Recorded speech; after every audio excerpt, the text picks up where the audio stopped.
Hi hello views, welcome to Avijna media. ఈరోజు మనం ఒక ప్రముఖ రాజకీయ నాయకుడు అనొచ్చు, లేదా ఉద్యమకారుడు అనొచ్చు. తెలంగాణ ఉద్యమంలో ముందుండి నిలబడి ఉద్యమాన్ని నడిపినటువంటి ఒక నాయకుడిగా ఉన్నటువంటి, ఆ తర్వాత గతంలో మన ప్రీవియస్ టర్మ్లో కూడా చైర్మన్గా కూడా వ్యవహరించినటువంటి శ్రీ సుందర్రాజ్ యాదవ్ గారు ఈరోజు మనతో ఉన్నారు. సో ముఖ్యంగా ఈ బీసీ ఉద్యమానికి సంబంధించి ఇప్పుడు ప్రస్తుతం జరుగుతున్నటువంటి విశేషాల గురించి కావచ్చు, రేపు అక్టోబర్ 18న జరగబోయేటువంటి ఒక బంద్ గురించి కావచ్చు, మరెన్నో విషయాలు వారి మాటల్లో విందాం. నమస్తే సార్. తెలంగాణ ఉద్యమ కాలం నుంచి ఒక ఉద్యమకారుడిగా తెలంగాణ ఉద్యమ కాలంలో అసలు మీరు ఎలా ఉద్యమం వైపు టర్న్ తీసుకున్నారు? మిమ్మల్ని ఉద్యమంలోకి తీసుకెళ్ళినటువంటి సందర్భాలు ఏంటి? అప్పుడున్న పరిస్థితుల్లో నీళ్లు, నిధులు, ఉద్యోగాలు. ఎందుకంటే మేము ఎడ్యుకేషనల్ డిగ్రీ కాలేజ్ ఉన్నప్పుడు గ్రాడ్యుయేట్స్ తయారు చేస్తున్నాం. వారికి ఎంప్లాయ్మెంట్ ఏది? Question mark. ఒక ఆశ, అంటే తెలంగాణ బిడ్డలకు ఉద్యోగాలు వస్తాయి. మన ఆంధ్ర వాళ్ళంతా తెలంగాణ ఉద్యోగాలన్నీ లేపకపోతున్నారు. సో మన ఉద్యోగాలు మనకు కావాలి అంటే తెలంగాణ ఏర్పడ్డప్పుడే ఉద్యోగాలు సాధ్యం. సో తెలంగాణ ఉమ్మడి ఆంధ్రప్రదేశ్లో ఎలా దగాపడ్డదు అనేది ఇన్ఫర్మేషన్ అంతా గ్యాదర్ చేసుకొని నీళ్లు, నిధులు, ఉద్యోగాలు. మనందరికీ తెలుసు, తాతల తండ్రులు ఉన్నప్పుడు చాలా చెరువులు ఉండే. ఇక్కడ బాలసముద్రం ఉండే, పోచమ్మకుంట ఉండే, ఎన్నో చెరువులను చూసినాం. కాలరీతిగా అన్నీ మాయమైపోయినాయి. అంటే కప్పులాగా ఉండే చెరువులన్నింటినీ, ఈ చెరువులన్నింటినీ స్మాల్ ఇరిగేషన్లో పెట్టి ఉమ్మడి ఆంధ్రప్రదేశ్లో వాళ్ళ మేజర్ ఇరిగేషన్ అని పెద్ద పెద్ద ప్రాజెక్ట్స్ అని అటు తీసుకెళ్ళి ఈ కప్పు లాంటివి మాత్రం సాసర్లాగా తయారు చేసినాక నీళ్లు నిలవపోయేది. నీళ్ళు నిలవలేదని చెప్పేసి కబ్జాలు అయిపోయాయి. మొత్తాన్ని మాత్రం వెయ్యిల కొద్ది చెరువులన్నీ నాశనం అయిపోయినాయి. ఒకప్పుడు నైజాం కాలంలో మా పేరెంట్స్ చెప్తుంటే ఎటు చూసిన బాలసముద్రం అనేది పెద్ద చెరువు అటు. బాలసముద్రం అనేది చెరువు అంటే ఎవరు నమ్మలేని పరిస్థితులు. సో ఇలా చూస్తుంటే అప్పుడు మనకు అనిపించింది, మన రాష్ట్రాన్ని మనం కాపాడుకునే బాధ్యత మనది ఉంది. ప్లస్ బేసికల్గా మన విద్యార్థులకు ఉద్యోగాలు రావాలి అంటే తెలంగాణ రావాలి. ప్లస్ మన నిధులన్నీ అటు కుల్లగొట్టుకొని పోతున్నారు కాబట్టి నిధులు ఉంటే డెవలప్మెంట్ ఉంటుందనే ఉద్దేశంతో సో ఆల్మోస్ట్ ఆల్ ఇక్కడ వరంగల్ జాక్ దాని కన్వీనర్గా పాపిరెడ్డి గారు ఉండి కన్వీనర్. ఎందుకంటే మా చేతులు అన్ని డిగ్రీ కాలేజ్, నా టైంలో తెలంగాణ రాష్ట్ర degree and PG college president ఉంటుంది. సో ఉద్యమం అంటేనే విద్యార్థి ఉద్యమం. సో విద్యార్థులందరినీ సమీకరించి ఉద్యమం వైపు నడపడానికి దాదాపు స్వతంత్ర ఉద్యమం చేసినట్టు చేస్తాం. ఆ సంతోషం చెప్పండి. ఆ రోజు తెలంగాణ ఉద్యమంలో మీరు ముందుండి నడిపినప్పుడు మీకు చాలా సపోర్ట్గా నిలబడింది విద్యార్థులు. సో ఆ రోజు తెలంగాణకు సంబంధించిన ప్రతి విద్యార్థి ఆ రోజు మీ వెనకాల నిల్చున్నారు. అయితే ప్రజెంట్ సినారియోలో ఈ బీసీ ఉద్యమం అనేది ఇప్పుడు దాదాపుగా మళ్ళీ తెలంగాణ ఉద్యమం అంత ఎత్తున రానున్న కొద్ది రోజుల్లో అంతకు మించిపోయే అవకాశం కూడా ఉంది ఖచ్చితంగా. సో ఈ క్రమంలో మరి ఆ రోజు ఉన్నంత సపోర్టు విద్యార్థుల నుంచి, ఎందుకంటే ఇప్పుడు ఆ రోజు విద్యార్థులందరూ ఒకటే తెలంగాణ కోసం కొట్లాడారు, కానీ ఈరోజు విద్యార్థుల్లో బీసీలు కాకుండా మిగతా వాళ్ళు కూడా ఉన్నారు. మరి వాళ్ళందరూ కూడా మీతో కలిసి వచ్చే అవకాశం అయితే ఉండకపోవచ్చు. సో అంత ఫోర్స్గా ఈరోజు మళ్ళీ బీసీ ఉద్యమం కోసం మీరు ముందు వెళ్ళగలుగుతాను అనుకుంటున్నారా? 100%. ఏంటంటే తెలంగాణ ఇచ్చిన తర్వాత ఏం జరిగింది? ఈడబ్ల్యూఎస్ తీసుకొచ్చి, ఈడబ్ల్యూఎస్ వల్ల ఎవరు కొరిగింది? బీసీల జాబ్లో ఎగిరిపోయింది. వీళ్ళ కట్ ఆఫ్ చూస్తే ఎస్సీ ఎస్టీల కంటే కట్ ఆఫ్ ఓసీలకు తక్కువ ఉంటుంది. 10% ఉన్న ఓసీలలో దాంట్లో పేదవాళ్ళకు ఏబీసీలో వ్యతిరేకం కాదు. ఎంతమంది ఓసీలలో పేదవాళ్ళు ఉంటారు? నువ్వు overall all economical weaker sections అంటే నువ్వు దాన్ని ఎస్సీ ఎస్టీ బీసీ మినహాయింపు. ఎస్సీ ఎస్టీ బీసీ మినహాయింపితే ఓన్లీ ఓసీనే. ఓసీ ఉన్నదే 10%. ఈ 10%కు 10% వీకర్ సెక్షన్లు ఉన్నారు కాబట్టి మాకు అందరికీ రావాలి. మీదే న్యాయం అయితే జీవన్ రెడ్డి లాంటి వ్యక్తి మేము ఉన్నదే చాలా తక్కువ, మాకింత పర్సంటేజ్లు పెట్టి ఇంటర్వ్యూ అన్యాయం చేస్తారు బీసీలకని ఆయన మొత్తుకుంటాడు. డైరెక్ట్ కౌపడుతుంది కదా విద్యార్థులు. అన్యాయం జరుగుతుందని మన గ్రూప్ 1లో ఎంతమంది అన్యాయం జరిగిందో మీకు డైరెక్ట్ కౌపడుతున్నాయి. ఎనీ రిక్రూట్మెంట్లో కూడా వాస్తవాలు అవపడుతున్నాయి డైరెక్ట్. మీరు 10% మా కార్పొరేషన్లో స్వీపర్స్ ఉంటారు, సఫాయిలు ఉంటారు, దాంట్లో తీసుకొని రండి బరాబర్గా చూద్దాం. గల్లు అయితే వద్దు మాకు. గ్రూప్ 1లో పెద్ద పెద్ద పోస్టులో ఒకటి కోర్టులకు సంబంధించినటువంటి అన్ని కోర్టులలో నోటిఫికేషన్స్ వచ్చాయి. అందులో ఈడబ్ల్యూఎస్ పర్సంటేజ్ చూసుకుంటే 35 to 50%. వాళ్ళకు ఉన్నటువంటి అసలు రాజ్యాంగబద్ధంగా చూసినా కూడా 10% అనుకున్నప్పుడు వాళ్ళకు ఓన్లీ ఈడబ్ల్యూఎస్కే దాదాపు 35 to 50% ఇచ్చి మళ్ళీ ఎక్స్ట్రా ఓసీలు నేను చూశాను ఈవెన్ మన తిన్మర్ మల్లన్న గారు కూడా ఒక ప్రోగ్రామ్ చేశారు దాని మీద కంప్లీట్గా. ఇది జరిగింది సార్ వాస్తవం. రీసెంట్ నోటిఫికేషన్లో ఆ రేంజ్లో ఇప్పుడు 4 పోస్టులు ఉన్నాయి అనుకోండి జిల్లా మొత్తంలో, 2 పోస్టులు ఇవి ఈడబ్ల్యూఎస్. ఇప్పుడు 4లో 10% అంటే ఈవెన్ నాట్ ఈవెన్ 1, బట్ వాళ్ళు 2 పోస్టులు ఆల్రెడీ ఈడబ్ల్యూఎస్ ఇచ్చారు. ఒక్క జిల్లాలో కాదు, ప్రతి జిల్లాలో అలాగే ఉంది కోట్లది.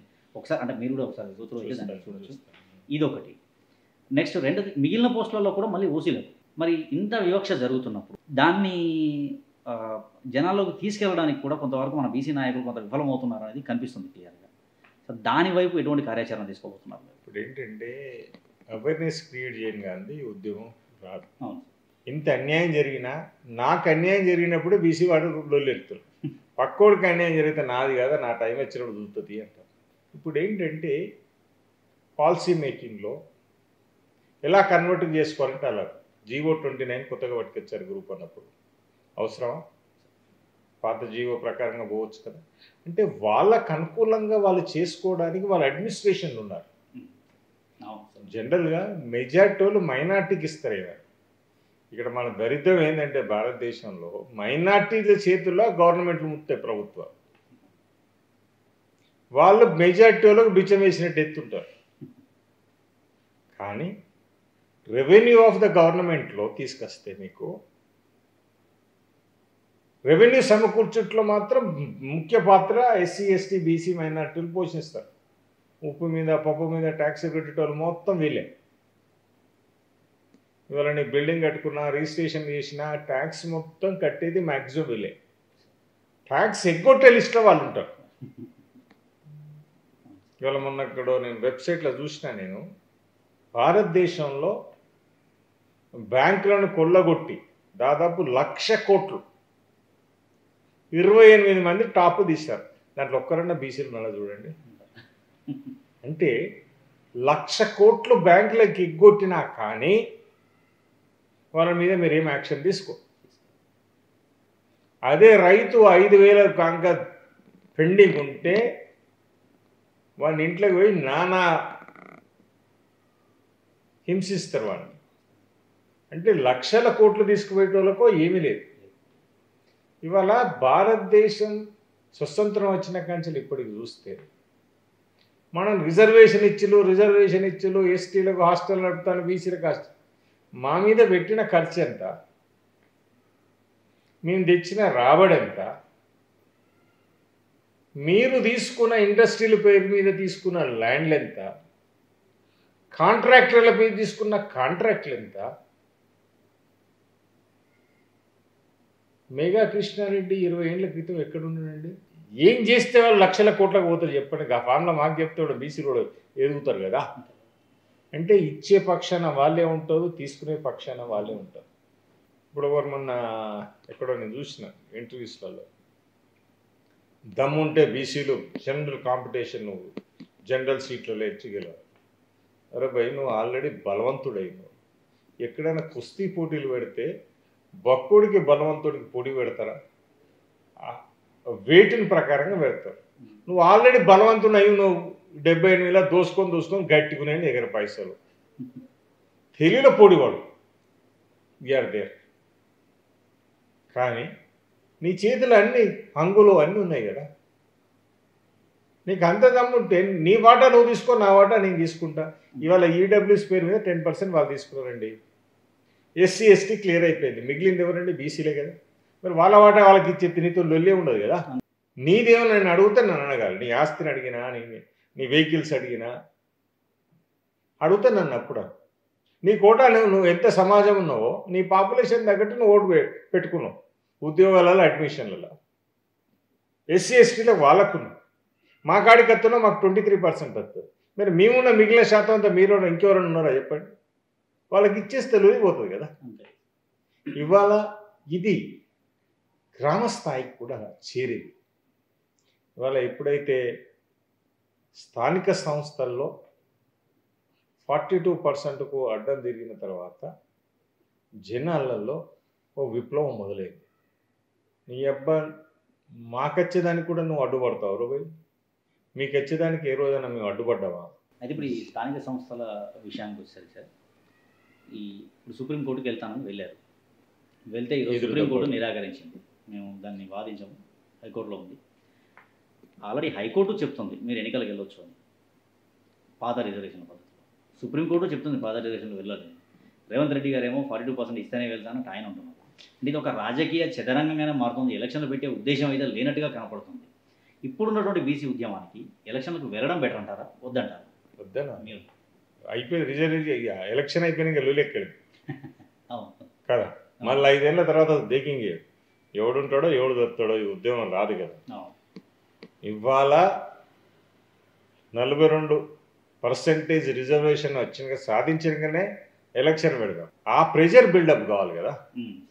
ఇవాళ రేవంత్ రెడ్డి నేను చేసిన నా పని అని నీకు తెలియదు ఎట్లా చేయాలను. పక్క రాష్ట్రాల్లో తమిళనాడులో ఏ విధంగా వాళ్ళు సాధించున్నారో సక్సెస్ ఫార్ములా చూస్తావా, బీహార్లో ఫెయిలియర్ ఫార్ములా చూసి ఇంకో మీ అసెంబ్లీలో పాస్ చేసినాం అని అందరు దొంగలే. ఇప్పుడు అందరు మద్దతు పలిగితే ఇక ఫెయిలియర్ ఎందుకు అవుతుందా? అంటే ఇప్పుడు మరి అందరూ దీనికి మద్దతు పలుకుతున్నారు. మన దగ్గర ఉన్న ప్రతిపక్షాలు కావచ్చు, ఇంకేదైనా కావచ్చు, ఇప్పుడు ఈ పార్టీ కావచ్చు, అందరూ మద్దతు పలుకుతున్నారు. మరి నేను ఎందుకు 9th షెడ్యూల్లో పెట్టే విధంగా ఒక ఫోర్స్ తీసుకురాలేకపోతున్నారు సెంట్రల్ గవర్నమెంట్? ఇప్పుడు చిత్తశుద్ధి ఉంటే అవుతుంది. నోటితోనే మేము అనుకూలం మన తెలంగాణ అప్పుడు చూడలే, మొదటిసారి తెలంగాణ డిక్లేర్ చేసినప్పుడు మీ అనుకూలం ఉన్నారు. లోపల ఎప్పుడైతే చిదంబరం డిక్లేర్ చేసితోనే యువత యువటానే గట్ల చెప్పుడుతో ఇస్తారా, ఏదో ఇస్తారనుకున్నాం. ఇప్పుడు గదే అంటారు మేము ఏదో అనుకూలంగా కొడతారో మీరు ఇచ్చేస్తారా 42%. ఇవాళ కోట్లన్నీ వాళ్ళ చేతులు ఉన్నాయి. ఇవాళ జడ్జిలు బీసీలు ఎంతమంది ఉందో చెప్పండి. హైకోర్టులో కానీ సుప్రీంకోర్టులో కానీ వాళ్ళకున్న బలం మనకి లేదు కదా. మనకు ఉన్న బలం అంతా ప్రజాబలమే. ప్రజల డిమాండ్ బాగా రేజ్ అయినప్పుడు పార్లమెంట్ అయినా అనుకూలంగా నిర్ణయాలు తీసుకుంటుంది. ఇప్పుడు జయలలిత ఏ పాత్ర అయితే పోషించిందో ఇవాళ రేవంత్ రెడ్డి ఆ పాత్ర పోషించాలి. ఆనాడు జయలలిత కాంగ్రెస్ను ఒప్పించింది. ఇవాళ రేవంత్ రెడ్డి రాహుల్ సాయంతో, ఎందుకంటే దాదాపు అపోజిషన్ కూడా స్ట్రాంగ్ ఉన్నది కదా పార్లమెంట్లో, ఒప్పించి బిల్ పాస్ చేసి షెడ్యూల్ 9లో పెట్టాలి. అది చిత్తశుద్ధి ఉంటేనే సాధ్యమవుతుంది. Sir BRS party a stand తీసుకోబోతుంది దీని మీద? బీఆర్ఎస్ కూడా నేను అనుకూలంగా అంటారు. నేను అదే కేటీఆర్ కూడా ఇప్పుడు ముందు అనుకూలంగానే రేపు పొద్దున డిక్లేర్ చేసిన తర్వాత ఆపోజిట్ వచ్చే అవకాశం కాదు. ఇవన్నీ కాదు, ఏమైనా పార్లమెంట్లో అయినప్పుడే అయినట్టు. అంతే. మేము ఇప్పుడు ఇవాళ ఏమంటాను అపోజిషన్ ఉన్న వాళ్ళందరినీ, మీకు నిజంగా చిత్తశుద్ధి ఉంటే ఫస్ట్ మీ జిల్లా అధ్యక్ష పదవులు సగం ఇచ్చేయండి బీసీలకు. రాష్ట్ర అధ్యక్షులు మీరుంటే వర్కింగ్ ప్రెసిడెంట్గా బీసీలకు ఇవ్వండి సమానంగా. 60% ఉన్నాం కదా. ఇచ్చినప్పుడు మీ చిత్తశుద్ధి తెలుస్తుంది. మీరు ఏదో ఆడ బీసీ ఉద్యమం వస్తుంది కదా అబ్బో అంటున్నారు కాబట్టి మేము కూడా వ్యతిరేకం కాదంటారు. వ్యతిరేకం కాదన్నట్లు కాదు కదా. నిజంగా వ్యతిరేకం లేకపోతే మీరు చిత్తశుద్ధి ఉంటే ఇవి చేసి చూపియండి. ప్రతి పార్టీ నిజంగా బీసీకు సమాన హక్కు ఇవ్వాలి అనుకుంటే, మేమెంతో మా వాటా అంతా బరాబర్ ఇవ్వాలి, బీసీలకు వాళ్ళ వాటా ఇవ్వాలి అంటే ఫస్ట్ మీ దగ్గర ఉన్నది తీయండి. అంటే ఇప్పుడు రేవంత్ రెడ్డి గారు ఒక స్టేటస్ అంటే ఆయన ఇప్పుడు ఎలా ఫార్ములా అంటే ఇది కనుక కోర్టులో కనుక కాకపోతే మా పార్టీ నుంచి మేము 42% ఇస్తాము, వెళ్తాము అంటే మీ దయాదాక్షం మాకెందుకు? ఇవాళ మీరు ఇస్తా అంటారు, ఓ బీసీని పెడతారు. నేను అదే అన్నా సార్, ఇప్పుడు నలభై క్వశ్చన్ కూడా ఇప్పుడు 42% ఆయన ఇస్తా అంటారు, మీరు ఇస్తా అంటారు, వాళ్ళు ఇస్తా అంటారు. మరి ఇక్కడ ప్లేస్మెంట్స్ ఎలా? రిజల్ట్ ఏమవుతుంది? సార్ 3 పెద్ద పార్టీలు బీసీలకు ఇవ్వచ్చు. ఈ 3 పెద్ద పార్టీలు కలిసి ఒక దొరలేని పడతారు. తర్వాత మీరు 3 ఓడిపోయారు కాబట్టి మా వాడే గెలిచిండు నిజాయితీ కల్లోడు. నిజాయితీ ఎక్కడ ఉంది? మీకు క్యాష్ ఉంది, మా దగ్గర గది లేదు కదా ఒకటి. మీరు మళ్ళీ ఏం చేస్తారు? గోల్మాటా చేసేస్తారు మమ్మల్ని. గంత కూడా అన్ని పార్టీలు ఒప్పుకున్నప్పుడు బీజేపీ కూడా ఒప్పుకుంటుంది అంటారు. మరి ఎవడు అడ్డం పడతాడా? ఇప్పుడు బీజేపీ ఒప్పుకున్నది, కాంగ్రెస్ ఒప్పుకున్నది, అపోజిషన్ బీజేపీ బీఆర్ఎస్ ఒప్పుకున్నది. ఈ లొల్లెక్కడిది? నేను ఒక వెళ్ళాల్సిన పద్ధతి ప్రకారం వెళ్ళట్లేదు అనేది. అరే గవర్నమెంట్ తెలుసుకుంటే వెళ్ళాలంటే వెళ్ళొచ్చు కదా. ఇలా నువ్వు ఫెయిలియర్ తీసుకొని నేను చేసిన అంటూ పోయి నీకు నిజంగా చిత్తశుద్ధి ఉంటే రాహుల్ గాంధీ ఆల్రెడీ మొత్తుకుంటాడు కదా. ఇండియా కూటమి చాలా స్ట్రాంగ్ ఉంది కదా అక్కడ అపోజిషన్లో. ఇండియా కూటమి అందరు మీతో సాయం చేస్తారు కదా. ప్రజా ఉద్యోగం చేయి, మేమున్నా నీ వెనకాల. రేవంత్ రెడ్డి నీ చిత్తశుద్ధి ఉంటే నీ వెనకాల మేము వస్తాం. మా గురించి నువ్వు పోరాటే నువ్వు మరో జయలలితగా చరిత్రలు నిలిచిపోతావు కదా. రేపు అక్టోబర్ 18న ఒక బంద్ అనే కార్యక్రమాన్ని చేపడుతున్నారు. ఇది ఎలా సార్ మీ ప్రణాళిక ఏ రకంగా ఉంది? అంటే ఏ రేంజ్లో దాన్ని అంటే ఎలాంటి విధంగా మీరు ఆ బంద్ను తీసుకోబోతున్నారు? ఆ బంద్ ఇటు ఇన్స్టిట్యూషన్స్ బంద్ అయితే KG to PG private government universities అన్నీ బంద్. వాణిజ్య సంస్థలు, petrol bunk, shops, malls, theatres, ఒక హాస్పిటల్స్ తప్పి అన్నిటినీ బంద్ చేయాలి. మేము రిక్వెస్ట్ పెట్టాం. బీసీలు అయితే వాలంటరీగానే చేస్తారు. ఓసీలు అయితే మీరు షాప్ నడపాలన్నా మా బీసీ ఎంప్లాయీస్ ఉంటారు కాబట్టి రిక్వెస్ట్ చేసి అన్ని చోట్ల బంద్ చేయాలి. అదొకటి. రెండోది, ప్రతి గ్రామంలో బీసీ యువకులంతా బీసీ ప్రజలతో ఆ ఊరు చుట్టూన ఒక ర్యాలీ తీయాలి. మనకు జరిగే అన్యాయాన్ని, ఇవాళ మనం రోడ్డు మీదకి ఎందుకు వచ్చినాం అన్నదాన్ని వివరించుకుంటూ ర్యాలీ తీస్తే అరే గ్రామ స్థాయికి చేరుతుంది. గ్రామాలలో, మండళ్ళల్లో ప్రతి చోట షాపులు బంద్ ఉండాలి. ఊర్లలో షాపులు దాదాపు తెరిస్తే బంద్ ఎఫెక్ట్ ఉండదు. బీసీలో మనం తెలుసుకుంటే అక్కడ మన షాపులు మనం ఎట్లయినా బంద్ చేసుకుంటాం. మన ఇతరుల షాపులు కూడా ఒక్కరోజు రిక్వెస్ట్, ఈ ఒక్కరోజు మా గురించి బంద్ చేయండి. ఎందుకంటే మీ షాప్లో కొనేది మేమే కదా. సో గ్రామాలలో, మండల్లో, సిటీలో 100% బంద్ చేయాలి. వీలున్న కాడ పెద్ద ఎత్తున ర్యాలీలు చేయండి. ఇక్కడ మేము హనుమకొండలో 10,000 మందితోనే ర్యాలీ ప్లాన్ చేస్తున్నాం. అంబేద్కర్ సర్కిల్ నుంచి అమరవీల స్తూపం వరకు ఒక 10,000 మందిని బీసీలను రోడ్డును ఎక్కిపోతున్నాం. ఎందుకంటే మాకు కార్మికులు ఉన్నారు, షాపులలో పనిచేస్తున్న అందరూ వస్తారు మా దగ్గరికి. ఇక్కడ ఆటో డ్రైవర్లు ఉన్నారు, 20,000 మంది ఆటోలు ఉన్నారండి. వాళ్ళందరూ స్వచ్ఛంగా ఇవాళ బంద్ చేయడానికి ముందుకు వస్తున్నారు. ఆర్టీసీ డ్రైవర్స్ ఉన్నారు, కండక్టర్స్ ఉన్నారు, వీళ్ళు మెకానిక్స్ ఉన్నారు. ఆ సిబ్బంది మొత్తం రంగంలోకి తీస్తుంది. బీసీలు లేని వ్యవస్థ ఏదైనా ఉందా చెప్పాడు. ఇవాళ ఓసీలు ఇండస్ట్రీస్ నడవాలన్నా బీసీలు ఉండాలి తప్పకపోదు. ఇవాళ కొందరు వ్యక్తులు రెడ్డికి బీసీకి ఒక వైరం పెడుతున్నారు. వారి పదజాలంతో కోర్టులో అడ్డుకొని దాని వెనకాల నాయకులే ఉంటారు, సామాన్యులు అయితే ఉండరు. నాయకులే అరే ఈడ సందు పుట్టిందనుకోరో పోయి లోకల్ బాడీస్లా మళ్ళా చట్టసభలకు వస్తారు వీళ్ళు, అదే రిజర్వేషన్ కావాలంటారు. మన కుర్చీలు కదులుతాయి అనే భయంతోనే ఇవాళ దానికి అడ్డుపడుతున్నారు. సో ఇప్పటికైనా బీసీలం అందరం కళ్ళు తెరిచి, మొన్నటి వరకు బంధులన్నీ వాళ్ళ గురించి చేసినాం. ఇవాళ తెలంగాణ బంధులు చేసినాం, ఉద్యమం చేసినాం. ఎవరికి పోయింది, ఎవరింటికి పోయినాయో మీకు తెలుసు, ఎవరు అధికారంలో ఉన్నారో తెలుసు. ఇవాళ మన 1,200 మంది పిల్లలు బలిదానాలు, ఎస్సీ ఎస్టీ బీసీల ఆత్మలు ఘోషిస్తున్నాయి. ఇవాళ ఎవరి గురించి మన ప్రాణాలు తీసుకున్నాము, ఎవరి బతుకులు బాగుపడ్డాయి, అది మనం ఆలోచించాలి. ఇప్పుడైనా మన గురించి మనం బంద్ చేద్దాం, మన గురించి మనం ఉద్యోగం చేద్దాం, మన పాలన మనం తెచ్చుకుందాం. అసలు అంబేద్కర్ గారు రాజ్యాంగం రాసినప్పుడు ఒక 10 సంవత్సరాల వరకు మాత్రమే ఉండాలి, తర్వాత తీసేయాలన్నారు. ఇది కేవలం రాజకీయ నాయకులు ఆడే ఆట ఇదంతా, ఈ రిజర్వేషన్ అదంతా కూడా అసలు అవసరం లేదు అని కొంతమంది. మరికొంతమంది ఇలాంటి బంధుల వల్ల వచ్చేది ఏముంది, మళ్ళీ మామూలుగా జనటువంటి జనజీవనం అనేది కొంత ఇబ్బందులు పాల్గొనడం తప్ప ఈ బంధు ద్వారా వచ్చే ఉపయోగం ఏముందని కొంతమంది. అంటే ఏ రకంగా తీసుకోవచ్చు అంటారు? ఇప్పుడు మీ మొదటి ప్రశ్న 30 ఏళ్ళ వరకు లిమిటేషన్ ఉంది అంటే అంబేద్కర్ ఆలోచన ఏంటంటే 30 ఏళ్ళు నిజంగానే వాళ్ళకి న్యాయం జరిగితే వాళ్ళ బతుకులు బాగుపడతాయి. మా తలకాయ పేరు మీద పెట్టి పైసలు ఎవరింటికి పోతున్నాయో తెలుసు. ఇవాళ ఎస్సీ హాస్టల్ కట్టాలన్నా మీరే, ఎస్టీలో ఫుడ్ పెట్టాలన్నా మీరే, కాంట్రాక్టర్లు అంతా మీరే ఉన్నారు కదా. ఎంతమంది బతుకులు మారినాయి చూడండి మీరు. నిజంగా బతుకులు మీతో బరాబర్ ఈక్వల్ అయి ఉంటే మాకు రిజర్వేషన్లు ఎందుక? మేము ఒక ఇద్దరం బలిచిన వాళ్ళం అయితే లొల్లేచ్చారో డీకందాం కదా. ఆ గ్యాప్ ఇప్పటికి ఉన్నది కదా. ఇండస్ట్రీస్లో ఎన్ని ఇండస్ట్రీస్ బీసీలకు ఉన్నాయి రాయండి, ఎన్ని హోటల్స్ ఉన్నాయి, ఎన్ని హాస్పిటల్స్ ఉన్నాయి, ఎంతమంది కాంట్రాక్టర్స్ ఉన్నారు మీతో. ఏడ పోల్చుకుంటారు మీరు? ఎన్ని స్కూళ్ళు ఉన్నాయి, ఎన్ని కాలేజీలు ఉన్నాయి కూడా తీద్దాం.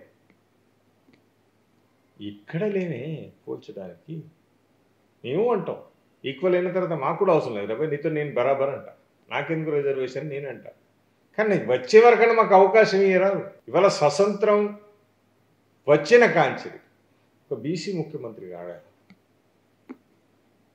ఎవరిది? మీరు నిజంగా మీరు కనుక అరే మనతో పాటు బీసీలో కూడా వాటా కావాలంటే దీంట్లో కూడా ఇవ్వాలి. మీరు వాటా ఎందుకు ఇస్తారు బాస్? ఎమ్మెల్యేలు మీరే, ఎంపీలు మీరే, ఎమ్మెల్సీలు మీరే, మంత్రులు మీరే, ముఖ్యమంత్రులు మీరే. రెడ్డి కాకపోతే కమ్మ, కమ్మ కాకపోతే వెలమ, వెలమ కాకపోతే మళ్ళీ రెడ్డి. మేము మీరు చూసుకునే అవసరం ఉన్నది. మరి ఇవాళ నా బీసీ వర్గం కట్టే ట్యాక్స్తో మీరు కార్లో తిరుగుతారు. నిజంగా మీ పర్సంటేజ్ ఎంత, మీరు కట్టే ట్యాక్స్ ఎంత చూడండి. మా అంత ఈక్వల్ ట్యాక్స్ కడుతున్నారా? ఇవాళ రైతు బంధు వచ్చిందండి, లెక్కలు తిద్దాం. బీసీ వాళ్ళ భూములు ఎన్ని ఉన్నాయి, ఎస్సీలకు ఎంత ఉన్నాయి, ఎస్టీలకు ఎంత ఉన్నాయి, ఓసీలకు ఎంత ఉన్నాయి. రైతు బంధు ఎవరి ఇళ్ళలో పోయినాయి లెక్క తీయండి. ఇవాళ ఏ స్కీమ్ తీసుకొచ్చినా లాస్ట్కు డ్రాప్ మాత్రం ఆడనే అవుతుంది. లేకపోతే మేము బీసీలకు ఇన్ని ఇచ్చినో, ఎస్సీలకు ఇన్ని ఇచ్చినో, ఎస్టీలకి ఏమి ఇచ్చారండి? ఇవాళ బీసీ హాస్టల్లా, ఎస్సీ హాస్టల్లల్లా, గురుకులాల్లా సరిగా తిండి లేక పురుగుల మందును తిని అనారోగ్య పాలయ్యేది మీరా మేమా? నిజంగా బరాబర్గా మా అంత మీకు శ్రద్ధ ఉంటే మీరు ఆడ చావులల్లా తెలంగాణకు ఎవరు చచ్చిలు చెప్పండి?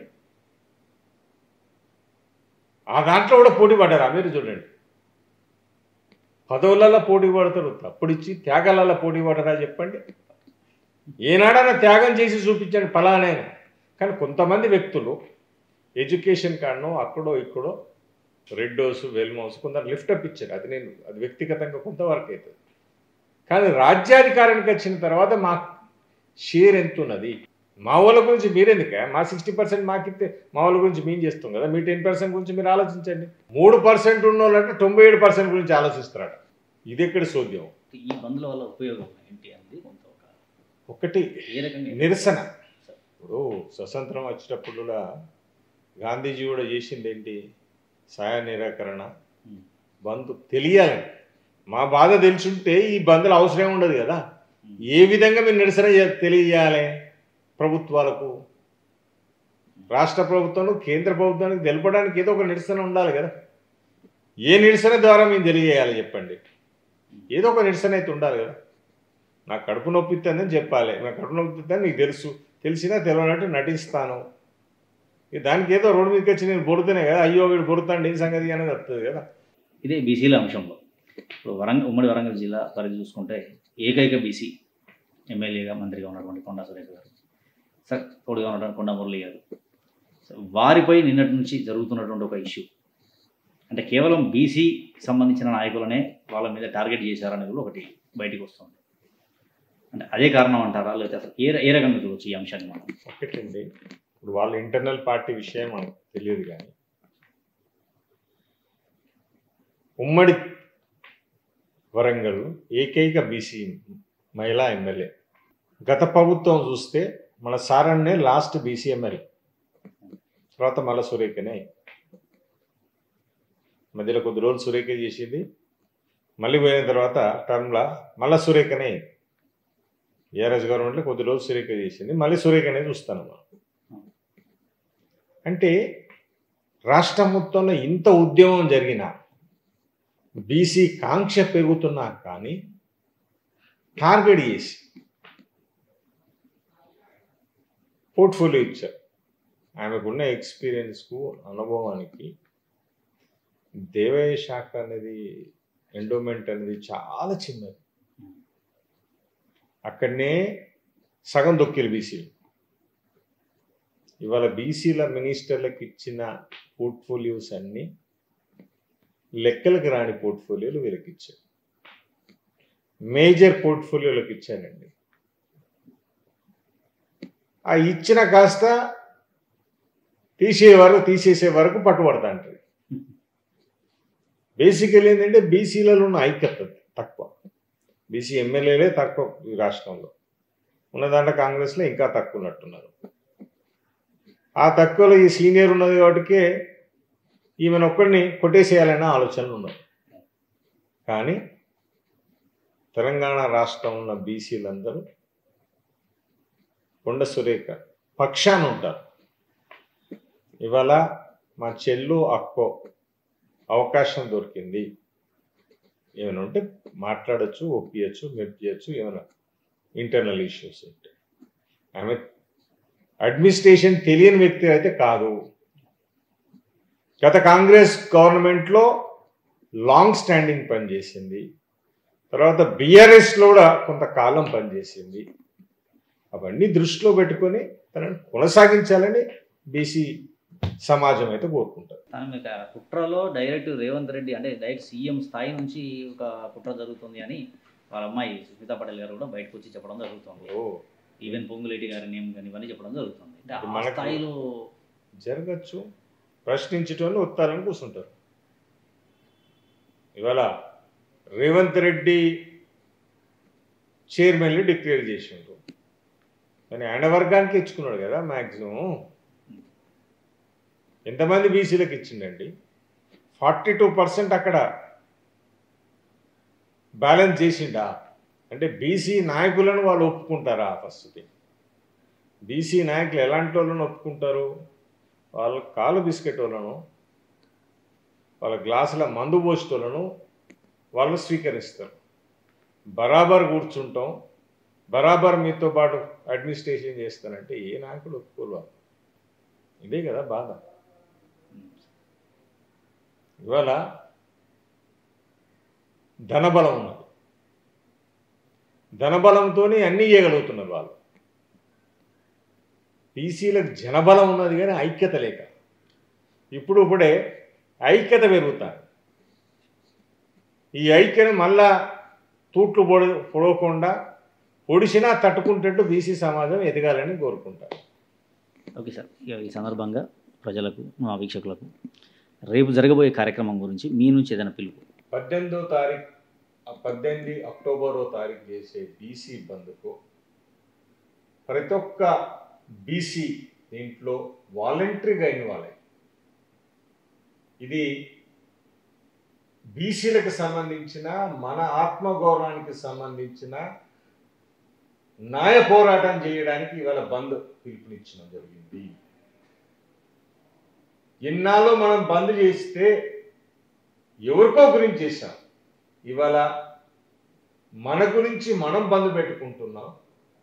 ఆ బంద్ను సక్సెస్ఫుల్ చేయడానికి ప్రతి ఒక్క బీసీ వ్యక్తి పాల్గొనాలని ఈ బంద్లో ఊర్లలో ఉంటే, గ్రామాలలో ఉంటే ఆ గ్రామాల్లో ఉండే బీసీ యువత, బీసీలందరినీ గ్రామాల సమీకరించి గ్రామ చుట్టూ ఒక ర్యాలీ నిర్వహించి బీసీలకు జరిగే అన్యాయాన్ని, ఇవాళ స్థానిక సంస్థల్లో 42% ఇస్తానన్న గవర్నమెంటు అది రాకుండా అడ్డుకున్న కొంతమంది వ్యక్తులకు నిరసనగా, అంటే మన నోటికాడి బుక్క గద్దెని తనకపోయినట్టు తనకపోతుంటే ఇవాళ బీసీలు మౌనంగా ఉంటే మాత్రం చాలా ప్రమాదం. ఇది స్థానిక సంస్థలకే కాదు, మన ఉద్యోగాలు కొల్లగొడుతున్నారు, మన విద్య అడ్మిషన్ల కాడ కొల్లగొడుతున్నారు, మనకు రావాల్సిన నిధులను కొల్లగొడుతున్నారు. సో ఇప్పుడైనా బీసీలందరూ మేల్కొని గ్రామాలలో బీసీలందరూ రోడ్డు మీదకి రావాలి. మండల స్థాయిలో కూడా బీసీలందరూ రోడ్డు మీదకి వచ్చి వాళ్ళ నిరసన తెలియజేయాలి. సిటీస్లో మీరు గ్రామాలలో కూడా ఏ ఒక్క షాపు నడవకుండా చూడండి. బీసీలందరూ వాలంటరీగా బంద్ చేయాలి. ఇతర వ్యక్తులను రిక్వెస్ట్ చేసి బంద్ చేయించండి ఒకరోజు. ఎందుకంటే ఆడ కొనేది మ్యాక్సిమం బీసీలు ఉంటాం కాబట్టి రిక్వెస్ట్ చేసి రేపు ఊర్లో చిన్న గ్రామంలో కూడా ఎలాంటి షాప్ ఓపెన్ చేయకుండా ఒక హాస్పిటల్ తప్పిడిచ్చి అన్నీ బంద్ చేసినట్టు చూడండి. ఆటోలు నడవకుండా చూడండి, బస్సులు నడవకుండా చూడండి. అదే సిటీస్లో కూడా అన్ని బస్ డిపోలో కండక్టర్ డ్రైవర్లు మా సోదరిమణులు ఉంటారు కాబట్టి మీరు వాలంటరీగా రేపు బంద్ పిలుపునియాలి. మేము కూడా స్వయంగా బస్ డిపోల దగ్గరికి వచ్చి బంద్ చేయడానికి మేము ధర్నా చేయడానికి కూడా అక్కడ కూర్చుంటే ఒక్క బస్సు నుండి వెళ్ళినాయి. బస్సులు నడవద్దు, పెట్రోల్ పంపులు నడవద్దు, థియేటర్లు నడవద్దు, ఎలాంటి మాల్స్ నడవద్దు, షాపులు నడవద్దు. విద్యా సంస్థలు కేజీ నుంచి పీజీ గవర్నమెంట్ యూనివర్సిటీస్ అయినా ప్రైవేట్ యూనివర్సిటీస్ అన్నీ వాలంటరీగా 18వ తారీఖు నాడు బంద్ చేయాలి. బంద్ చేస్తారని మేము ఆశిస్తున్నాం. అదే కాకుండా 18వ తారీఖు నాడు పొద్దున 10ంటికి అంబేద్కర్ సర్కిల్ నుంచి అమరవీర స్తూపం వరకు 10,000 మంది బీసీ ఉద్యమకారులచే పెద్ద ర్యాలీ ఉంటుంది.